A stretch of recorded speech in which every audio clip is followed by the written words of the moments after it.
নববধূর মেহেদির রং হয়তো এখনো শুকায়নি, তার আগে পৃথিবীর মায়া ত্যাগ করে প্রিয়তমা স্ত্রীকে ছেড়ে চলে গেলেন বাংলাদেশ বিমানের নবীন পাইলট তৌকির ইসলাম জীবন। এই তো মাত্র 5 মাস আগেই ধুমধাম করে নিজের প্রিয়তমা স্ত্রী ব্রাক বিশ্ববিদ্যালয়ের শিক্ষিকা নিজুমের সাথে বিবাহ বন্ধনে আবদ্ধ হয়েছিলেন তিনি। কিন্তু কে জানতো নিয়তি এত বড় নিষ্ঠুর খেলা খেলবে তাদের সাথে। অবশেষে চলে গেলেন পাইলট তৌকির ইসলাম সাগর। সাগর আপ্রাণ চেষ্টা করেছিলেন বিমানটি ফাঁকা স্থানে ফেলতে, নিজের জীবন বাজি রেখেছিলেন, নিজের জীবন দিয়ে গেলেন।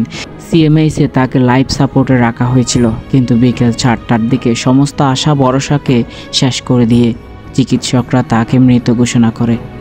সন্ধ্যায় যখন তার পরিবারকে ঢাকায় আনা হচ্ছিল বুকের দনকে একটিবার দেখানোর জন্য, তখনও হয়তো তারা জানতো না তাদের বুকের মানিক আর পৃথিবীর বুকে বেঁচে নেই। সাগর চলে গিয়েছেন, চিরতরে চলে গিয়েছেন, সাথে নিয়ে গেছেন কতগুলো নিষ্পাপ ফুল।